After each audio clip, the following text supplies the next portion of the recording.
Little Alberta's childhood couldn't be called carefree. She lived in a mountain village. Every day she descended into the valley where her school was located, and she, like many other children who came from afar, had to return home carrying heavy loads like a pack animal. Every day after school, Alberta went to a small shop where she bought everything necessary for her family and for her elderly neighbour. And when she returned home, the old Mr. Underwood would greet her warmly from afar, noticing the thin figure of the fragile girl carrying her school bag and full shopping bag. "Thank you, my dear, for helping an old man.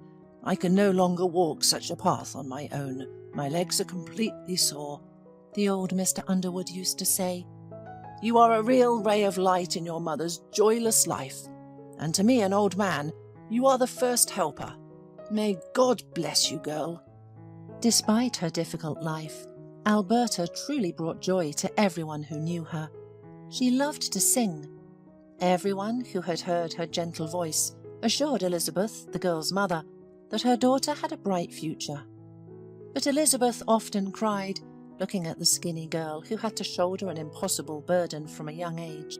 She blamed herself for not being able to give her a carefree and wealthy life. "If it weren't for my husband's death, I wouldn't have been sick so often. My health has been bad in recent years, and I'm ashamed that my daughter has to take care of me." Elizabeth blamed herself. If she were born into a rich family, maybe she would have married a rich man and lived in wealth and prosperity. When Alberta turned 18, she decided to move to the capital.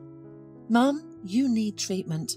I heard that people in big cities can cure almost all diseases. I'll earn money, take you to the city, and definitely get you back on your feet. Meanwhile, Mr. Underwood will look after you, and Aunt Megan's children have grown up, and I'll ask them to buy groceries for you.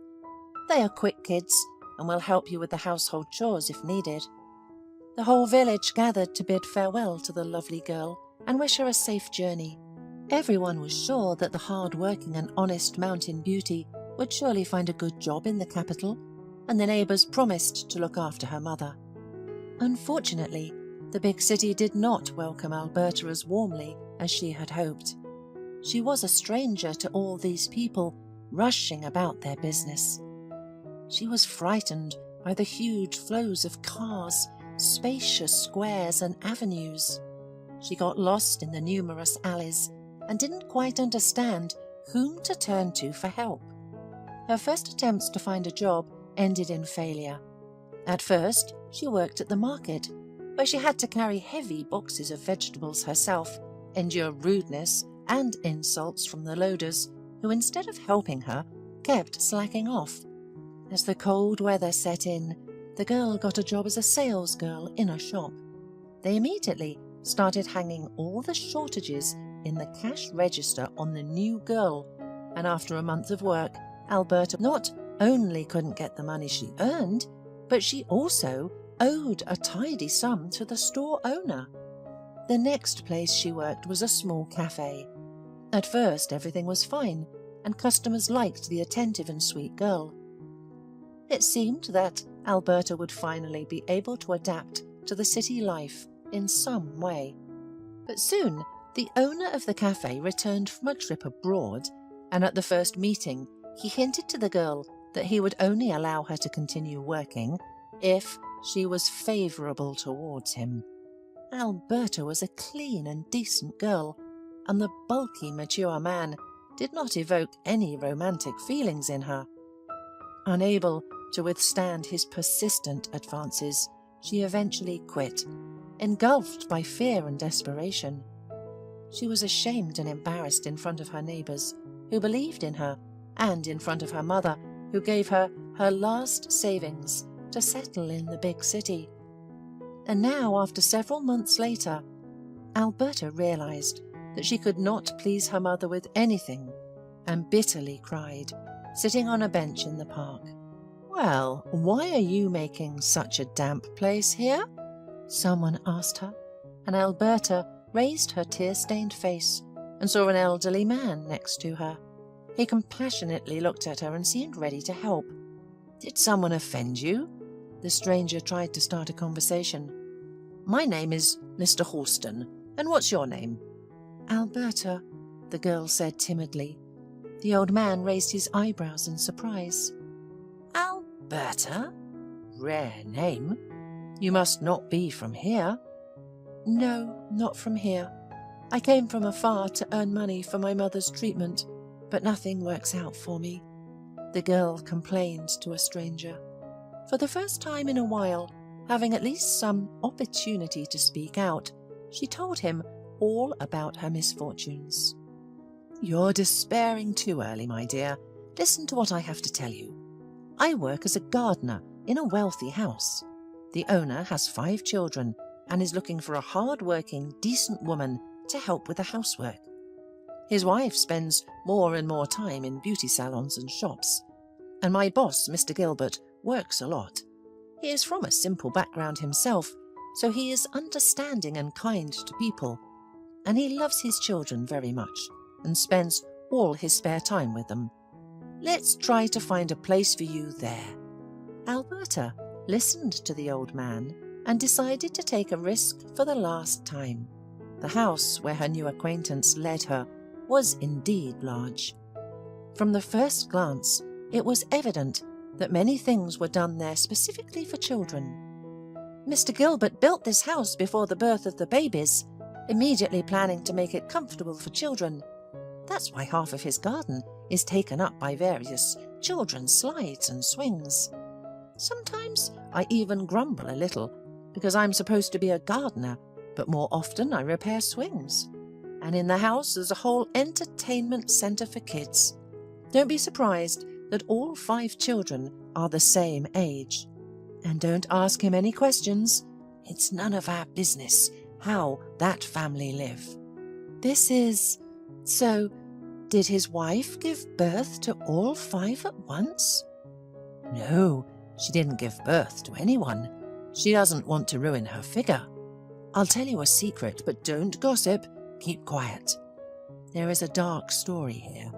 The wife apparently refused to give birth, but Mr. Gilbert wanted a large family. So he turned to surrogate mothers and hired 2 women at once so he could have 2 at once. But they gave birth to 5 for him. One gave birth to twins and the other to triplets. And now he has his own hockey team, we could say. 3 sons and 2 daughters, and he's their goalkeeper. As Alberta listened in surprise to Mr. Houston's story and looked around, a group of happy children ran out of the house, like little sparrows just leaving the nest, chirping and running back and forth. The nanny came out after them. Mrs. Lansbury, called the gardener to the woman.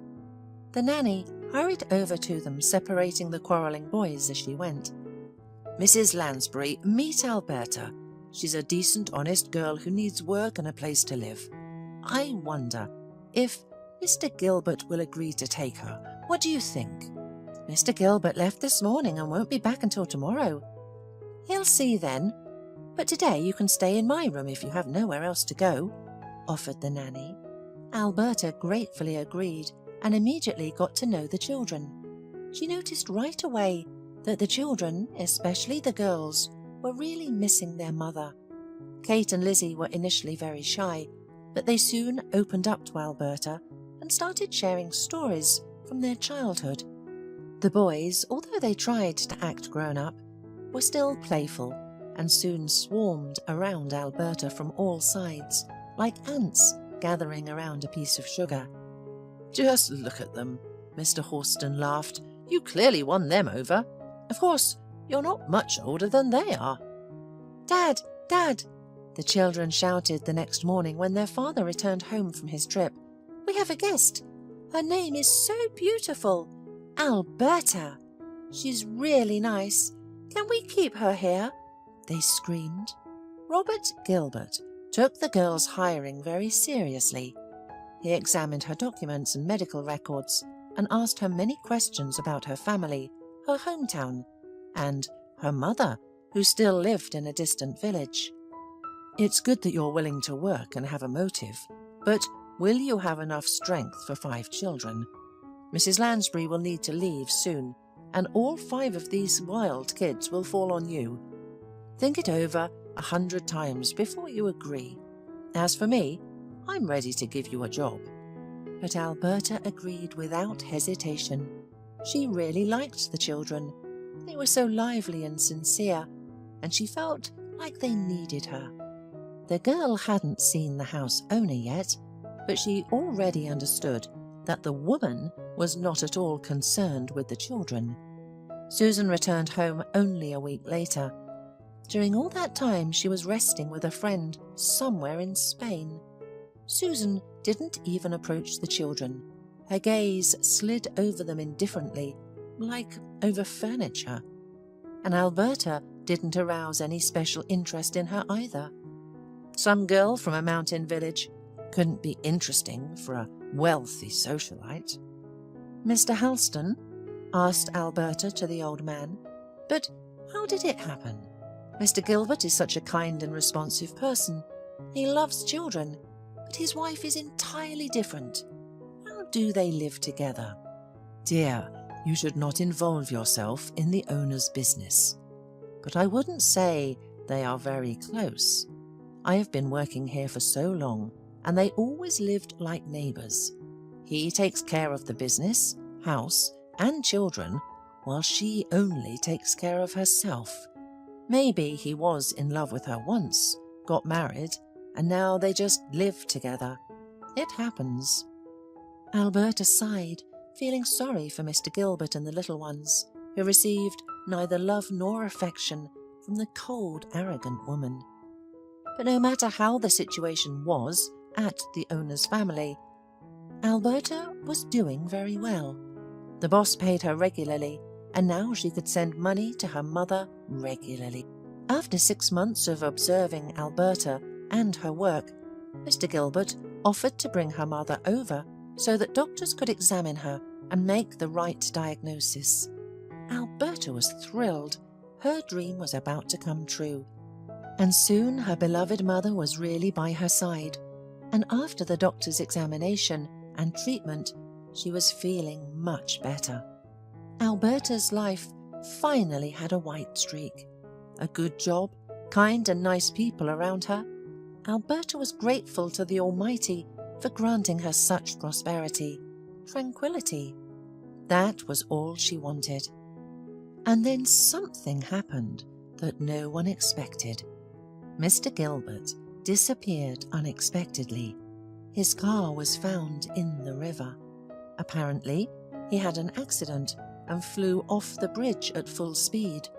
His body couldn't be found, and everyone assumed he drowned. Everything changed completely. The joy left the house. The children sat in their room, huddled in a small, constantly crying bundle. Without their dad, they became orphans instantly. Alberta and Mr. Halston knew that Susan didn't need them, but neither the old man nor the girl could imagine that Robert's wife would decide to send the children to an orphanage. "Mr. Halston, we can't allow this to happen," Alberta cried. "How can we let her take away their home even if she doesn't love them? And Mr. Gilbert might still be found." She decided to talk to Susan, but she was categorical. "I don't care what happens to these children. They were never mine, and their arrival in this house ruined our entire life with Robert. It was his obsession with a big family. I could never understand why he needed it. If you like, take them to yourself. I don't care if they live with you or in an orphanage." "I'm sorry, Susan, it's not my business, but would you still allow the children to stay in the house, at least for their father's sake? You loved him once." "Have you lost your mind? Don't push your luck. Otherwise you'll be kicked out of here, and you won't even have time to pack your things. I am now the mistress of this house, and I repeat, for the last time, I don't need children here." With trembling hands, feeling like a thief, Alberta collected the children's belongings in large bags. The children pressed against her and looked at her with frightened eyes. "Don't be afraid," the girl said confidently, although she was scared to death. Now I will be your mother and won't let anyone hurt you." "Where are we going?" asked Tommy with a trembling voice. He was the bravest of the boys, while Ben and James were sniffling and swallowing their tears. "Mr. Halston will shelter us for now. My mother already lives with him. I'll introduce you to her. She's very kind and can make delicious flatbread with goat cheese. You'll definitely like her. We'll all be pleased together, you'll see." Alberta tried to convince the children, but inside she was gripped with fear. Hard times had fallen on everyone. Mr. Halston and Alberta had gone to work for new employers to feed the 5 children. Elizabeth looked after the children and did everything she could to make sure the orphaned children didn't get too sad and cried less often. The operation on her thyroid gland, which was paid by Mr. Gilbert when he was alive, allowed Elizabeth to get back on her feet in time, and now she was happy to be able to help the daughter and 5 children of her missing benefactor. But the world is not without good people, and Alberta encountered them no less often than bad and evil people. So when she tried to obtain guardianship over the children, indifferent and heartless people wanted to take the children away and send them to an orphanage. And at this time, Mr. Halston's nephew, Gordon, appeared in their lives. He held a high post in the police force, had many acquaintances in the guardianship authorities and in other social services. Learning their story, he began to think about how to help Alberta. Meanwhile, one day, Alberta sang at one of the festivals in the park. The owner of a food truck on the food court was struck by her voice and offered Alberta a job as a singer in his restaurant. The girl started to sing there in the evenings, and therefore she could take care of the children during the day. The owner paid the girl well and supplied her family with food. By the way, he wasn't at a loss for it, because he had more visitors to his place. Now many came not only to eat delicious food, but also to listen to Alberta's singing. Having learned her story, people tried to help her in any way they could. Thanks to kind people and Gordon's connections, the children were able to stay with her, and although not very wealthy, they lived happily with their foster mother Alberta and Elizabeth and Mr. Halston as their grandparents. The only thing missing for their complete happiness was a clear understanding of what had happened to Robert Gilbert. In their hearts, they held on to hope that the situation with his disappearance would become clearer. After all, no one had seen him dead. Susan, trying to take possession of her husband's property, did everything possible to have him declared dead as soon as possible. The money available to her only lasted for a short while, and she began to have serious problems. It turns out that the woman had debts and, in addition, a lover. Darryl was a gambler and a junkie who only needed Christine as long as he could get money out of her. It was with him, under the guise of a girlfriend, that she travelled around Europe, and he was the one she gave first her personal money and then her expensive jewellery and fur coats so that he could pay off his creditors. Spoiled by her husband, Susan only now realised what a treasure her husband Robert was. He never denied her anything and did not burden her with any obligations. She never even thought that not all men are as noble and generous as him. Meanwhile, Mr. Gilbert's disappearance, his wife's strange acquaintances, made the investigation take a closer look at Susan. Despite her passionate desire to end it all as soon as possible, Robert's accounts were frozen and his search continued.